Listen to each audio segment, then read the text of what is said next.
छावा संघटनेचे विजय घाडगे यांच्याशी बातचीत केली आहे आमचे प्रतिनिधी अमोल धर्माधिकारी यांनी. पाहूयात.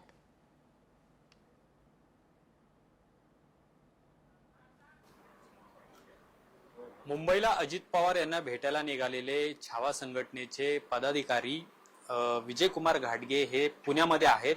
त्यांना असं सांगण्यात आलेलं आहे की आज अजित पवार हे पुण्यामध्ये आहेत आणि त्यामुळे पुण्यात त्यांची भेट होणार आहे. खरं तर काही दिवसांपूर्वी विजय कुमार घाडगे आणि काही छावा संघटनेचे कार्यकर्ते आहेत यांना राष्ट्रवादीच्या कार्यकर्त्यांकडून मारहाण झालेली होती.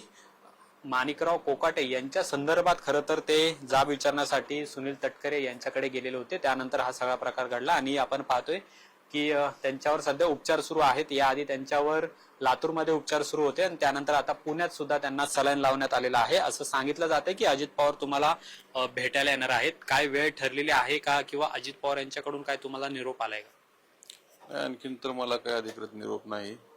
दादा भेटायला येणार आहेत असं काही म्हणून मीच दादाला भेटायला निघालेलो आहे. परंतु मला असा निरोप आला की कळालं की दादा पुण्यातच आहेत आणि पुण्यातच भेटू आपण, म्हणून मी पुण्यात थांबलोय. बघू थोड्या वेळात काय निरोप येतो त्या पद्धतीवर झाली भेट तर भेटून घेतो. पुण्यात जर भेट झाली नाही तर मग पुढचं काय नियोजन असणार आहे? तुम्ही काय करणार आहात? नाही, आम्ही अजित दादांना भेटायला आलेलो आहे. दादांची भेट होणार नाही असं कसं होतं? दादा भेटलेच पाहिजे आम्हाला. आमचं म्हणणं दादाने ऐकावं ही आमची विनंती आहे. शेतकऱ्यांच्या पोरांवर हल्ला झालेला आहे. दादा ह्याच्याकडे सहानुभूतीने बघतील असं मला वाटतं. म्हणजे दादा जर आज पुण्यात असतील तर त्यांनी तुम्हाला भेटायलाच हवं अशी तुमची मागणी आहे? आम्ही भेटायला आलोय. आम्ही त्यांना नाही बोलवलं भेटायला. आम्ही त्यांच्याकडे चाललोय की आमचं चुकलं काय दादा, आमच्या शेतकऱ्यांच्या पोरांचं चुकलं काय, कशामुळे आम्हाला एवढी मारहाण केली, शेतकऱ्यांच्या प्रश्नावर आम्ही बोलायचं नाही का, आवाज उठवायचा नाही का, आंदोलन करायची नाहीत का, म्हणजे सरकारच्या विरोधात काहीच बोलायचं नाही का? ह्याचं आम्हाला उत्तर द्या दादा. नेमकं चुकलं काय एवढं मारलं आम्हाला? उत्तर दिलं पाहिजे दादाने असं आमचं म्हणणं. दादांची भेट झाल्यानंतर तुम्ही तुमचा जो रोष आहे किंवा तुमची जी काही भूमिका असणार आहे ती थांबवणार आहात, हा वाद मिटेल अशी भूमिका जर दादांनी घेतली तर तुमचं पुढचं पाऊल काय असेल? नाही, दादांची भूमिका अशी असली पाहिजे की म्हणजे आमच्या दृष्टीनं दादा काय भूमिका घ्यायची ते त्यांचा प्रश्न आहे. आमचं म्हणणं एवढंच आहे की कृषी मंत्री बदला. चुकीचा कृषी मंत्री राज्याला दिलेला आहे जेणेकरून त्यांच्याच्यानं शेतकरी हिताचं काहीच काम होणार नाही आणि होत नाही दिसायला लागले महाराष्ट्राला सगळ्या. काय अतिशय चुकीच्या पद्धतीनं त्या ठिकाणी आमच्यावर कारवाई, म्हणजे ज्यांनी आमच्यावर हल्ला केला त्यांच्यावर कारवाई चुकीच्या पद्धतीने केली. काय किरकोळ कलम लावले आणि सोडून दिले त्यांना पहाटे 5-4 वाजता. मध्यरात्री गेले पोलीस स्टेशनला, पहाटे त्यांना जामीन सुद्धा मिळालेला आहे. ही प्रक्रिया सुद्धा कुठेतरी संशयास्पद आहे असं म्हटलं जाते. असं तुम्हाला सुद्धा वाटतंय? आम्हाला नाही, महाराष्ट्राला वाटायला हो. एवढं मारणारे लोक पहाटे 4-4:30 जातात आणि अर्ध्या तासात बाहेर येतात. महाराष्ट्रातले लोक म्हणतात हे चुकीचं आहे. कसलं त्यांना प्रोटेक्शन आहे? मग आम्हाला संशय येतच ना. शेवटी सत्ता तुमची आहे, तुमचे कार्यकर्ते आहेत, याचाही तपास झाला पाहिजे येणाऱ्या काळात.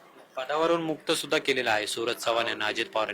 पण तुमची जी मुख्य मागणी आहे की कोकाटेंविषयी त्यांनी निर्णय घ्यावा, तो निर्णय मात्र अजूनही दादांनी घेतला नाही.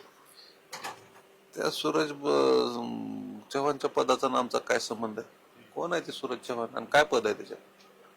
कोण ओळखते त्याला? आमचा संबंध त्याच्या सूरजाचा नाहीच.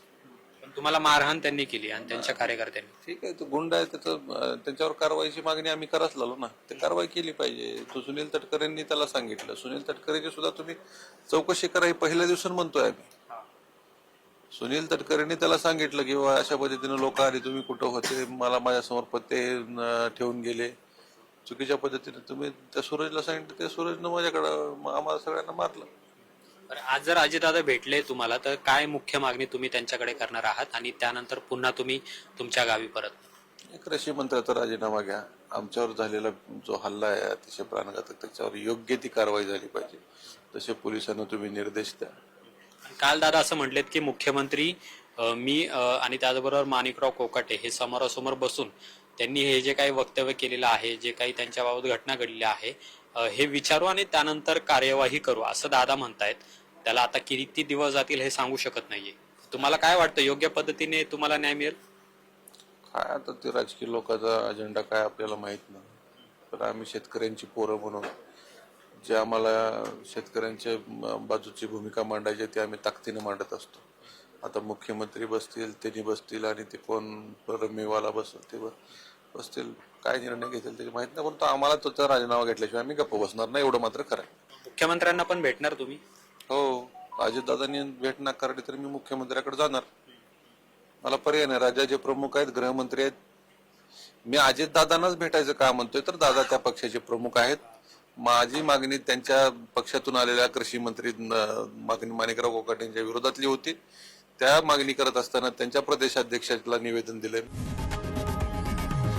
लोकशाही मराठी ऐका, पहा, जागरूक रहा.